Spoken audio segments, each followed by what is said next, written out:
Indra, dosen tetap pada program studi Manajemen Sumber Daya Perairan, Fakultas Perikanan dan Ilmu Kelautan Universitas Khairul Ternate. Video ini dibuat untuk melengkapi persyaratan dalam pengajuan sertifikasi dosen. Pada kesempatan kali ini, saya akan menjelaskan tentang pernyataan diri dosen dalam uji kerja Tridharma Perguruan Tinggi, khususnya pada bidang pengajaran. Proses pembelajaran yang akan saya jelaskan adalah pada salah satu mata kuliah yang saya ampuh, yaitu Ichtiologi dengan kode PIK 60813 dengan bobot SKS sebanyak 3 SKS, di mana 2 SKS adalah teori dalam kelas dan 1 SKS adalah praktikum. Mata kuliah ini adalah mata kuliah wajib yang disajikan pada semester 3 dan wajib diambil oleh seluruh mahasiswa, tidak hanya pada program studi Manajemen Sumber Daya Perairan, tetapi seluruh program studi yang ada pada Fakultas Perikanan dan Ilmu Kelautan Universitas Khairul Ternate. Mata kuliah ini membahas tentang identifikasi, klasifikasi, dan deskripsi ikan, distribusi ikan secara geografis dan ekologis, anatomi ikan, kelas-kelas utama ikan, serta ekologi ikan. Dengan mengikuti mata kuliah ini, mahasiswa diharapkan dapat mencapai pembelajaran mata kuliah, yaitu pertama, mahasiswa mampu menjelaskan ruang lingkup dan sejarah ichtiologi. Kedua, mahasiswa mampu menjelaskan taksonomi dan identifikasi ikan. Yang ketiga, mahasiswa mampu menganalisis morfologi dan anatomi ikan. Yang keempat, mahasiswa mampu mengklasifikasikan kelompok ikan. Kelima, mahasiswa mampu mendeskripsikan sistem integumen.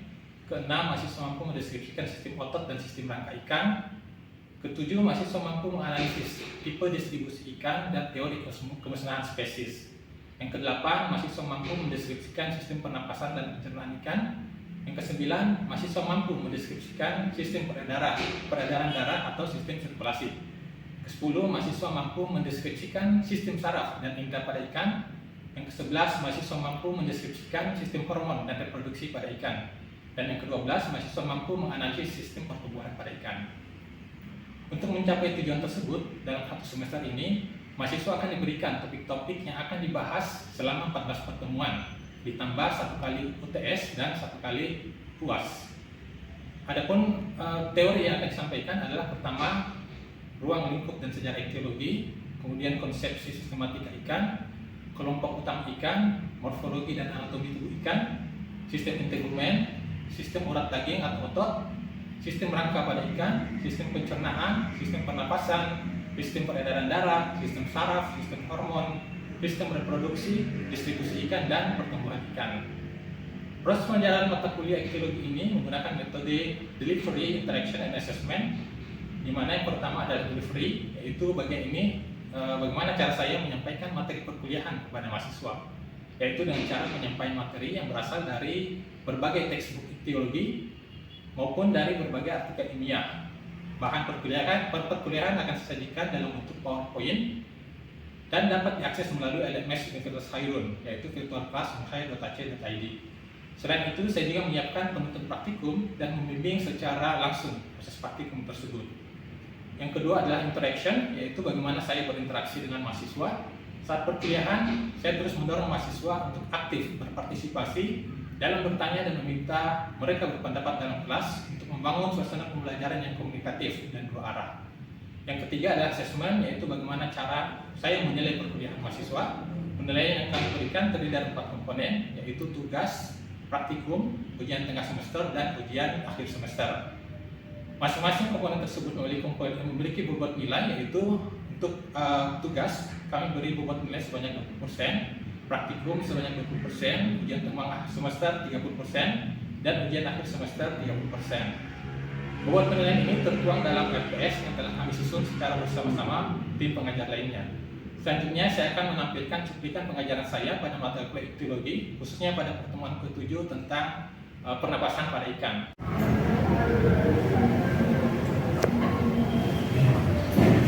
Bismillah, Assalamualaikum warahmatullahi wabarakatuh. Waalaikumsalam warahmatullahi wabarakatuh. Oke, apa kabarnya hari ini? Baik.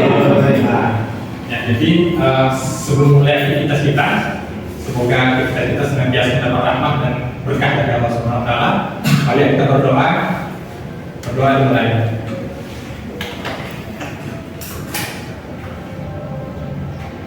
Ya, selesai. Nah, Baik, untuk hari ini kita akan melanjutkan kembali kuliah teologi. Jadi untuk hari ini pembahasan kita adalah tentang sistem pernapasan pada ikan. Kalau pertemuan-pertemuan sebelumnya ini sudah dibahas materi-materi lain. Nah, hari ini kita akan membahas tentang sistem pernapasan pada ikan.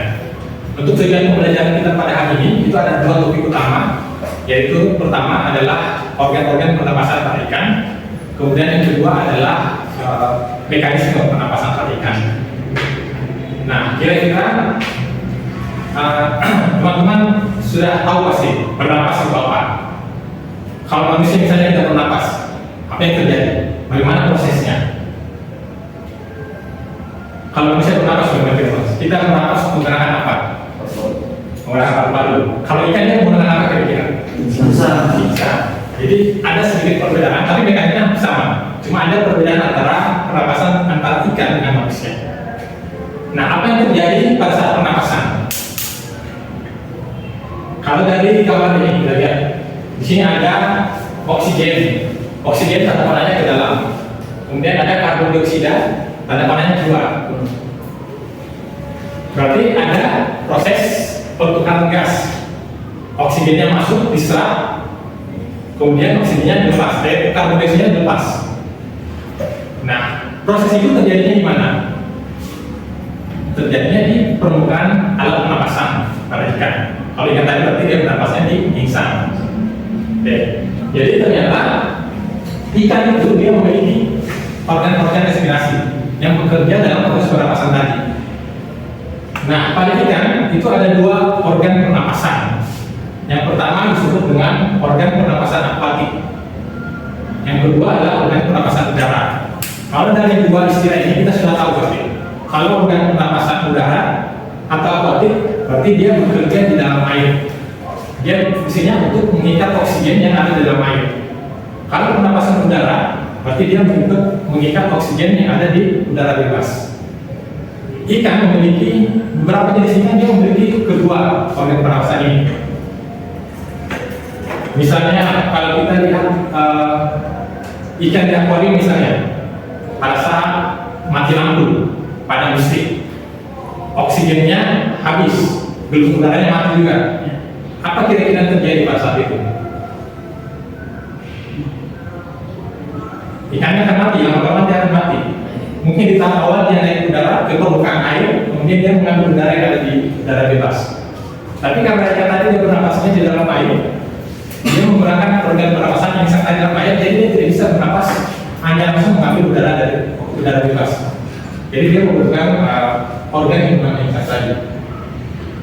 Nah, ini yang termasuk dengan yang dimaksud dengan organ pernapasan akuatik, insang. Insang itu sendiri ada dua, ada namanya insang dalam, ada juga insang luar.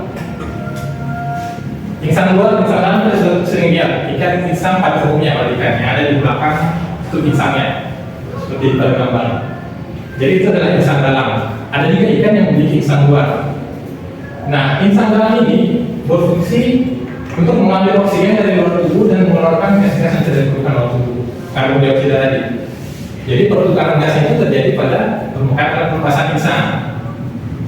Nah, bagaimana dengan ikan yang memiliki insang luar?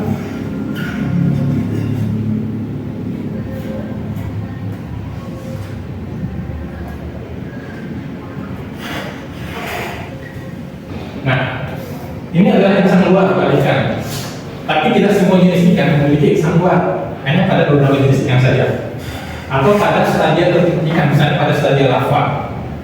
Contohnya ini terdapat pada embryo dan larva pada ikan Bisphenolus fossilis. Ikannya ada sebenarnya.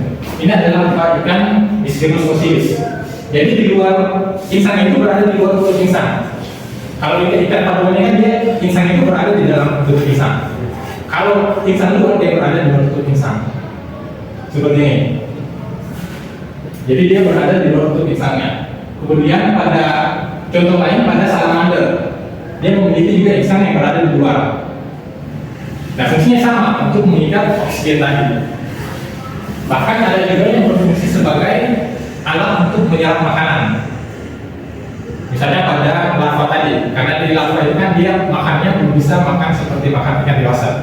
Jadi kebanyakan dia menyerap plankton yang ada di air. Jadi dia makannya menyerap makanan itu dari itu tadi melalui insan keluarnya tadi. Jadi selain berfungsi sebagai alat pernapasan, dia juga berfungsi sebagai alat menyerap makanan. Nah, kemudian pernah tidak kalian mengamati kenapa ikan betok? Ikan betok dia hampir sama dengan ikan lele, mekanisme sama ikan cupang juga. Jadi ikan-ikan itu dia memiliki kemampuan ini, dia bisa tahan di air yang minum oksigen. Atau misalnya dia berada di luar air dan beberapa waktu dia masih bisa bertahan. Jadi kira-kira kenapa? Ikan lele misalnya tadi, ikan cupang, ikan betok, itu dia bisa bertahan di luar atau di lingkungan yang kondisi oksigennya tinggi. Kira-kira Anda bisa tahu kira-kira kenapa aja? Nah, ternyata ikan kelompok ini dia memiliki alat pernapasan tambahan. Jadi meskipun dia oksigen di lingkungannya itu minim, dia bisa menahan atau menyimpan oksigen melalui alat pernapasan tambahannya. Kalau pada ikan betok ini dia memiliki namanya organ labirin. Jadi organ labirin itu dia adalah organ tambahan yang berbentuk seperti buah karang. Fungsinya dia untuk menyimpan oksigen sehingga pada saat oksigen minim dia bisa memanfaatkan oksigen yang tersimpan pada organnya tadi. Nah, sehingga dia mampu hidup di air dengan oksigen yang sangat rendah. Kemudian dia adaptif dan tangguh di lingkungan perairan yang ekstrim. Ikan lele misalnya tadi, ikan lele kan dia walaupun airnya jelek, dia masih bisa tetap hidup. Nah, kita lihat satu-satu untuk organ pernapasan udara. Nah, jadi organ-organ tadi dia termasuk dalam organ pernapasan udara. Jadi kalau misalnya tadi dia organ pernapasan akuatik hanya digunakan untuk mengikat oksigen yang ada di dalam air. Kalau organ pernapasan ini, organ pernapasan udara, dia untuk bisa mengikat oksigen langsung dari udara bebas. Atau dia bisa menyimpan oksigen dalam waktu dia memiliki tempat cadangan untuk menyimpan oksigen. Nah, salah satunya adalah ini organ branchial, ikan lele tadi. Dia memiliki, kalau tadi ikan betok dia memiliki organ labirin, kalau ikan lele dia memiliki organ yang namanya organ karbonesen.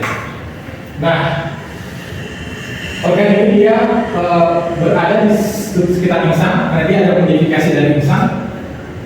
Dan dia bentuknya seperti ini. Pada gambar ini terlihat dia seperti cabang pohon, dahan pohon. Nah, ini dia ditemukan pada ikan lele ataupun ikan sembilan, ikan lele laut. Nah, jadi sama seperti ikan pada tadi, karena alat pernapasan utamanya itu adalah insang, berarti organ-organ ini dia berfungsi sebagai alat pernapasan tambahan saja. Jadi kalau dia berada di bawah air dalam waktu yang lama, dia tetap akan mati. Karena dia memang alat pernapasan utamanya itu adalah insang. Kemudian ada lagi organ pernapasan yang namanya organ labirin yang tadi pada ikan betok. Dia fungsinya sama, dia berfungsi sebagai alat pernapasan tambahan. Dia bisa menyimpan oksigen pada saat oksigen minim. Dia memanfaatkan oksigen yang tersimpan tadi. Nah, kemudian ada juga namanya rongga bukovaring. Ini dimiliki oleh ikan belut listrik. Jadi bukovaring itu adalah bagian mulut pertemuan antara mulut dan kerongkongan. Jadi bagian mulut makan di bagian dalam. Nah, ternyata pada bagian itu di situ banyak lapisan epiteliumnya itu tebal, sehingga di situ kaya akan karbon darah, pilihan termosa. Jadi di situ adalah tempat penyerapan oksigennya tadi, pertukaran gas terjadi pada bagian itu. Itu dimiliki oleh belut listrik. Kemudian ada lagi organ lain yang digunakan oleh ikan sebagai alat pernapasan tambahan, yaitu diverticula. Berikutnya adalah organ paru-paru. Ternyata ikan juga ada yang memiliki paru-paru, tapi bukan ikan paus. Kalau ikan paus dia tidak termasuk dalam ikan dalam sistematika. Secara sistematika dia tidak termasuk ikan, dia termasuk dalam mamalia. Nah, ada ikan-ikan tertentu yang memiliki organ tambahan berupa paru-paru. Contohnya pada yang ini, ikan paru-paru. Namanya juga ikan paru-paru, tapi tidak dimiliki oleh Indonesia. Kita tidak pernah temukan di Indonesia. Ini biasanya ada di daerah Afrika, di Australia, Afrika. Ikan ini adalah ikan yang dia mampu membenarkan diri dalam lumpur dan bertahan lama sampai berbulan-bulan. Jadi dalam waktu yang lama dia tetap bisa bernapas dalam lumpur tadi, dalam tanah. Jadi mekanismenya dia membentuk seperti kepompong, seperti telur. Dan telurnya itu dia terbuat dari tanah dan air, sehingga kondisinya akan tetap basah. Nah, sehingga dia tetap bisa bernapas dengan lisan dan bisa juga menggunakan paru-parunya tadi, alat pernapasan tambahnya untuk mengirim oksigen dan udara bebas. Nah, jadi ikan ini dia bisa bertahan sampai berbulan-bulan. Kalau di Afrika sana, karena kita lihat musim kering itu betul-betul kering sampai tanahnya retak-retak. Tapi ikan ini dia tinggal di dasar perairan yang dia bungkus dengan tubuhnya menggunakan kepompong tadi yang kondisinya tetap lembab. Sehingga dia akan nanti keluar dari kepompongnya itu pada saat musim hujan berikutnya. Ketika habitatnya sudah tergenang air, baru dia keluar kembali. Jadi harus lama dan tinggal di dalam tanah itu, tapi dia bungkus tubuhnya tadi dengan kepompong, semacam kepompong yang terbuat dari tanah dan debu. Itu menjaga tetap lembab dan basah. Nah, ini ada beberapa contoh ikannya. Ada Australian fish, ada beberapa Senegalus. Kalau dari namanya Senegalus berarti dia berasal dari Senegal. Australian fish, kalau dia dari Australia. Nah, ikan ini ternyata dia adalah ikan purba. Jadi dia sudah hidup sejak zaman purba. Mungkin karena kemampuannya tadi dia bisa bernapas menggunakan paru-paru, dia bisa bertahan walaupun berada di dalam lumpur, dalam tanah, sehingga dia bisa melakukan adaptasi selama beberapa tahun. Dia sudah ada sejak 400 juta tahun yang lalu, dan sampai hari ini mereka masih tetap bertahan. Nah, tadi yang mungkin kemampuannya beradaptasi dengan lingkungan. Kemudian ikan juga ada yang bernapas dengan menggunakan organ intestinal, organ pencernaannya, menggunakan rongga lambung. Jadi contohnya pada yang ini, Ancestors technique. Jadi pada bagian rongga lambungnya itu dia juga memiliki kapiler darah, sehingga di situ dapat melakukan penyerapan oksigen, peningkatan oksigen. Jadi untuk mekanismenya, karena di dalam saluran pencernaan, air tadi masuk ke dalam mulut, kemudian masuk ke dalam rongga pencernaannya. Nanti di dalam rongga usus itu baru rongga lambung, baru dia disikat di pembuluh dan di dinding lambungnya. Nah, kemudian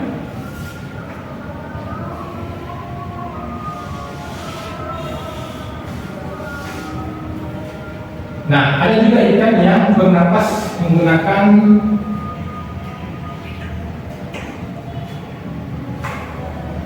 rongga intestinal sama seperti tadi, tapi dia ini adalah rongga ususnya. Contohnya pada ikan kucing, kita sebutnya ikan kucing. Nama latinnya itu Nemasius fasciatus. Jadi udara masuk melalui mulut, kemudian keluar melalui anus setelah melalui saluran pencernaan. Jadi di saluran pencernaan tadi dia diserap oksigennya, diikat. Karena tadi saluran pencernaan itu juga kaya akan pembuluh darah. Nah, dia pertukaran gas itu terjadi di pembuluh darah. Nah, pada bagian saluran pencernaan, ikan ini juga kaya akan kapiler darah. Nah, jadi ikan ini hidup pada dasar sungai yang mengisi oksigen. Kemudian naik ke permukaan air dan melalui udara, kemudian masuk ke usus dan dikeluarkan melalui anus. Jadi airnya dikeluarkan melalui anus, sedangkan oksigennya itu diikat masuk ke dalam saluran darah. Nah, nanti diedarkan ke seluruh tubuh.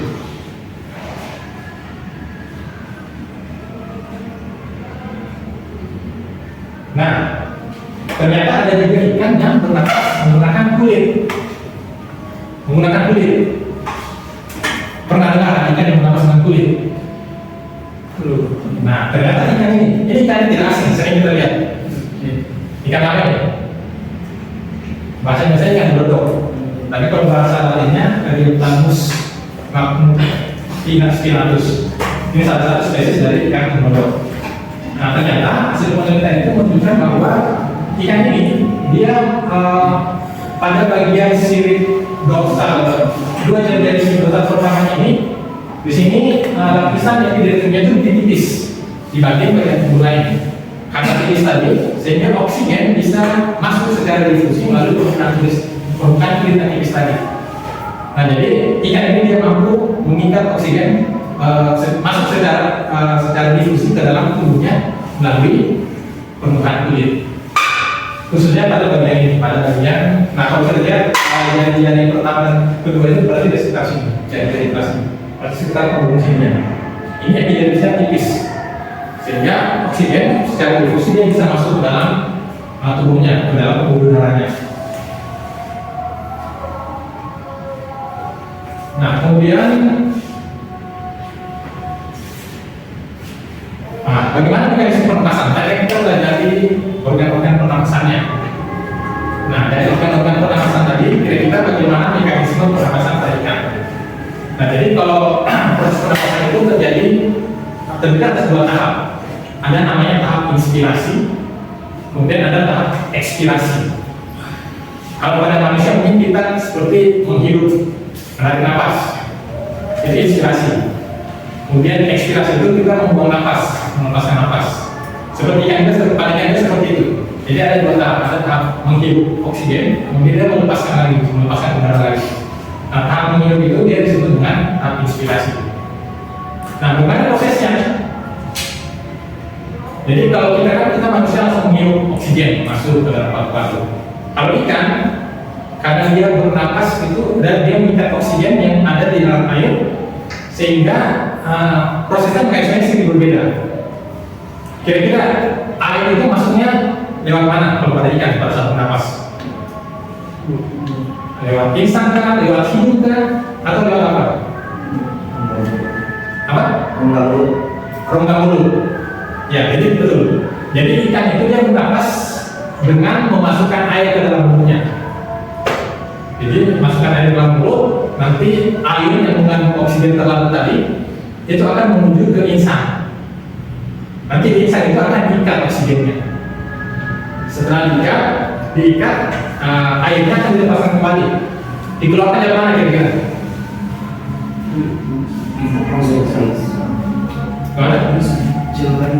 Di saluran insang. Jadi masuk ke dalam mulut, nanti dikeluarkan melalui insang. Jadi prosesnya air akan masuk ke dalam mulut, kemudian mulut ditutup. Nanti tekanannya akan lebih besar sehingga dia akan mengalir menuju insang. Pada saat sampai di insang, oksigennya akan diikat. Kemudian celah insang tadi akan terbuka sehingga air akan keluar melalui celah insang tadi. Nah, keluarnya air itu adalah tahap ekspirasi. Sedangkan masuknya air tadi itu adalah tahap inspirasi. Sama seperti kita menghirup udara, tarik nafas, kemudian kita hembuskan nafas. Nah, itu adalah inspirasi yang hembuskan itu. Tapi kalau saya tidak menarik nafas, berarti itu adalah tahap inspirasi. Nah, kira-kira seperti ini ilustrasinya. Jadi air ini akan masuk ke dalam mulut, kemudian nanti dari mulut akan menuju insang. Setelah oksigennya diikat, airnya akan dikeluarkan kembali melalui celah insang tadi. Nah, pada saat dia berada di insang, oksigen ini akan secara difusi masuk ke dalam pembuluh darah. Karena di insang ini ternyata warnanya merah, berarti di situ banyak darah, ada pembuluh darah di situ. Nah, jadi air, oksigen yang berada di air itu akan secara difusi masuk ke dalam insang tadi, masuk ke dalam pembuluh darah. Kemudian setelah diikat oksigennya, airnya akan keluar kembali melalui celah insang. Seperti itu siklusnya. Ya, jadi dia akan airnya akan masuk ke dalam mulut, kemudian dia teruskan ke insang. Nanti di insang airnya akan diikat, oksigennya akan diikat. Kemudian setelah terjadi pertukaran gas, airnya akan dikeluarkan kembali melalui celah insang.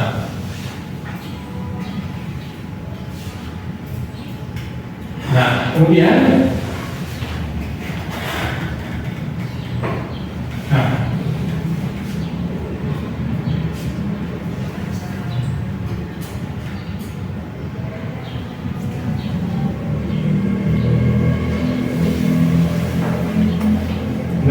bagaimana proses pertukaran gas itu terjadi pada penapasan ikan?